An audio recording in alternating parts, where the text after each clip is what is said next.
Yo, what is up guys, Grim here, and in today's video I'm going to show you guys all of the loot I got from running 50 logbooks, all of them 81 plus. We're going to go into everything that you get from them, and also how many bosses you can expect from them as well, which a lot of people are curious about. So without further ado, let's get into it. So we did 50 logbooks, all mixed different tile sets. So, we did some bad ones, we did some good ones.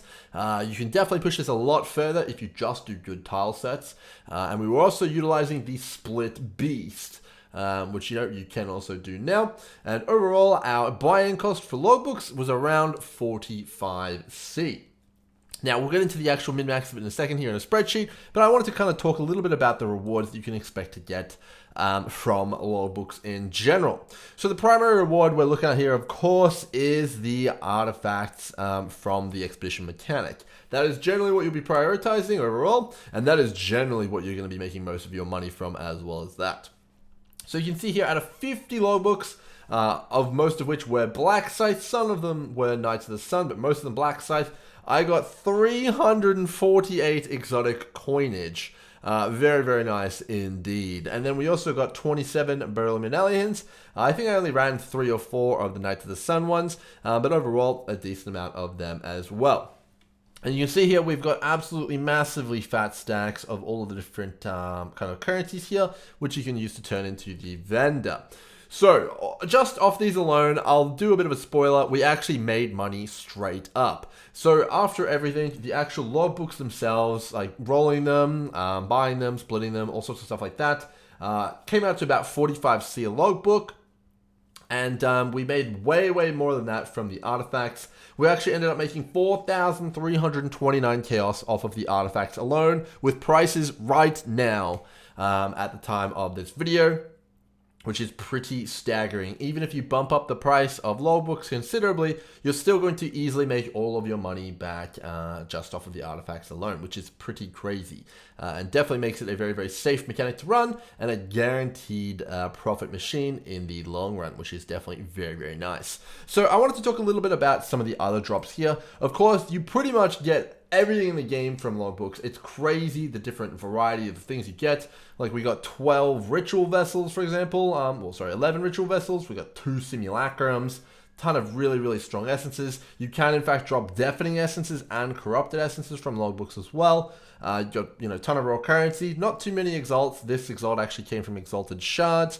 A ton of stacked decks and fossils and all sorts of stuff like that. Now, one thing I do want to point out here that is obviously the logbooks, the expedition logbooks, are actually reasonably skill-based. Planning out a good route and someone who's good at planning is going to get, sometimes 2, 3, sometimes even 4 times the amount of loot than someone who has no idea what they're doing and just placing bombs randomly. So yeah, you do need to have a reasonable amount of skill, and I would say that my skill level is probably medium. I think that you probably could have pushed most of the logbooks I was doing much, much further and extracted much, much more loot, especially if you picked just the specific best kind of layouts, as well as the best kind of remnants and all sorts of stuff like that. So definitely a lot there. So this is basically everything that I would consider profitable to sell and worth my time to sell. So you've got only the best contracts in here, deception, you've got perception and stuff like that in there as well. Only the incubators I would consider running, only screaming plus essences, which you can sell in bulk. T14 plus maps are the only things that I have in here. And we also have the scarabs in there as well. We got 2 clusters here, which are pretty good and sell for 10 plus C. I think it's 40C and 18C here for these. And then we also do have, like a unit or 2 in there as well. So basically all stuff that is incredibly liquid and that you'll be able to get rid of reasonably quickly. The only exception to this is probably the maps and some of the scarabs, which could take a little bit of time to sell, but I think it's reasonable to include them in the profit here in the calculation. So pretty good there. So I do want to point out here that over 50 logbooks, I got 15 bosses. So if anyone's worried about bosses and all sorts of stuff like that, they are reasonably common it seems, and this lines up with the other logbooks I've already done this league. They're not super duper rare. They're not like these ephemeral, crazy things which you can't get. It seems to be about a 1 in 4 chance-ish. 1 in 5 at worst of getting a boss in your logbook. Of course, you can also get the logbooks with them forced on there as well, which is pretty damn good. Of note for you challenge hunters though, over all of the logbooks I've done this league, which is about 80 to 100 now, I've only found the underground mushroom biome for the challenge once. So if you're trying to get that challenge done, it is incredibly rare, so challenge hunters beware. It may be quite a difficult grind to find that one out. So overall, pretty effective loot. If we just talk about the things that I don't include, you know, bad incubators, bad contracts, sack frags, bad maps, you know, all sorts of stuff like that. Trash div cards, uniques, you know, influenced items, all sorts of stuff like that was not included. We did get a few delirious maps here as well, which, you know, you can see here. One of which is 60% with scarabs, which is pretty cool. But that really does highlight most of the stuff here. It was a shotgun approach to the layouts, so it's basically a little bit of everything. But I think it's a reasonably good representation of what you could expect to get. So let's get on to the profit and loss, shall we? And then I'll give you guys a few tips, as this will probably be one of my last videos on logbooks outside of highlights and fun things that I discover later on in the league. Okay, so the hideouts here, we did get around 58, but you know, I think I missed one or two of them here and there as I was streaming while I was doing a lot of these. And I also did, you know, get 15 bosses. That is absolutely how many I got. I made sure to record every single one of them. So our book cost here was 45C. Our split beast cost was 36C at the time, and then we bought yellow beasts, which obviously made it a little bit more expensive. So overall, our after rolling and everything like that, our total cost came out at 44.9C, which is, you know, pretty reasonable. That's how much I paid, with all costs included in rolling them, re-rolling, and all sorts of stuff like that. I will actually say I didn't include blessed orbs here. That was about 30C worth. So, you know, you may want to include that as well. I forgot to include that, my mistake.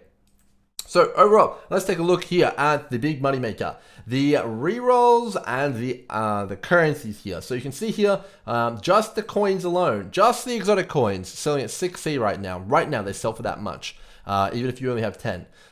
They almost completely cover the cost of my logbooks alone, just off of exotic coins. Completely crazy.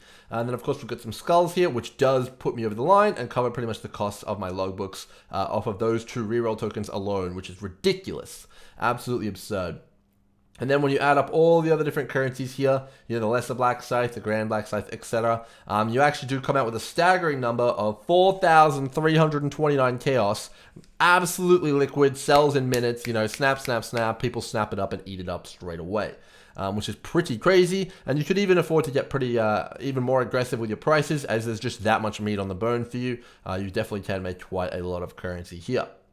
All right, moving on. So when I bring up my Excellence, Excellence isn't in a great state right now, I'll be real. It doesn't include a ton of stuff like the new currencies. It doesn't include pretty much, you know, like random stuff like heist and like stuff that you could sell. But it does include a decent amount here. So I think it came out around 2,971. I made sure to look through and make sure there wasn't anything crazy in here that, you know, would like really throw it off or tip the scales. So most of this is pretty accurate. The only thing that you could maybe say that is, you know, not super duper correct is the fact that I'm selling maps here, and some of the prices of those will probably be lower, as I'll be selling them really, really fast at fire sale prices.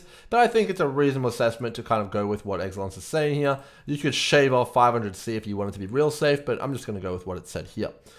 So for heist, this is blueprints and contracts. We got a ton of these. So of course, these are just the ones that'll sell quickly. So I priced these all very conservatively. I priced the gems, replicas, and thieves trinkets at 12C, which is under the price a lot of people are advertising on TFT, which is how you sell these really quickly. And then enchanted armament I priced at 3C, which is, you know, pretty cheap as well. I think that's a pretty reasonable price overall. So pretty good there. Definitely pretty good there. Yeah, so overall, I think heist was a big money maker, and you should definitely be prioritizing heist chests wherever possible. So I guess I will also point out we do have 2 and a bit simulacrums here.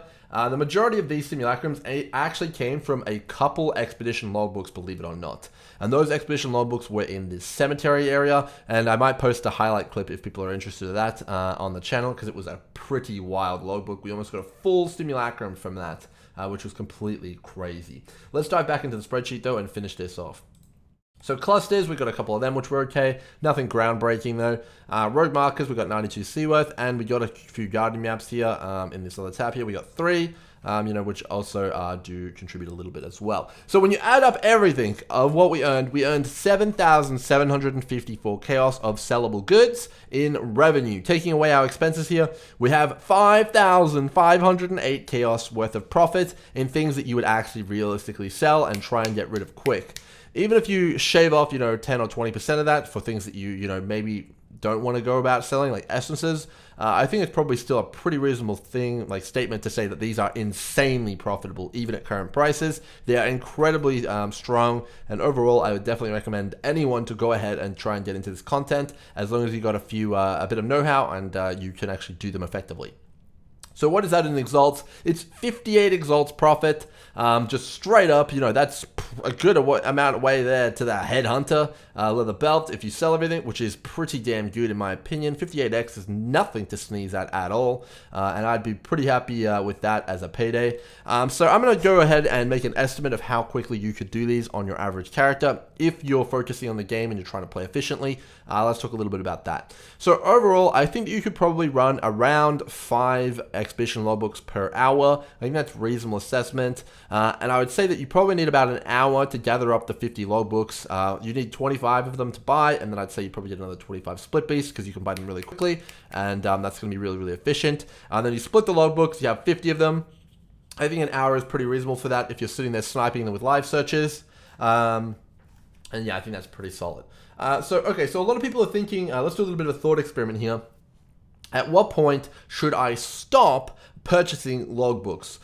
So let's assume that you're pretty skilled at logbooks and all sorts of stuff like that, and you're going to get similar results to me, and you're going to be selling everything that I was selling. So if you pump it up to 60C, how much can you expect to make? Well, you're still making, a ton of profit per hour at 60 chaos per logbook.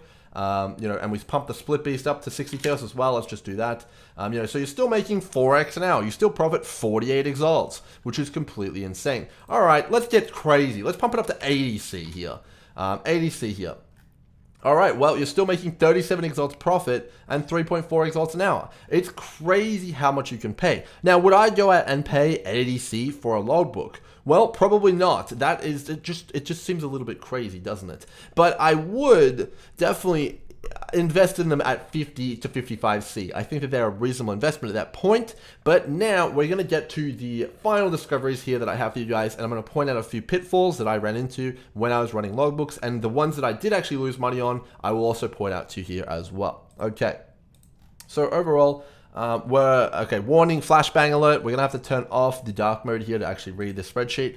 Warning, there we go. Okay, so there are definitely a few areas that you want to avoid like the plague. Some of these are not as powerful as others, and I'm going to reiterate a few points which were critically important in the long run.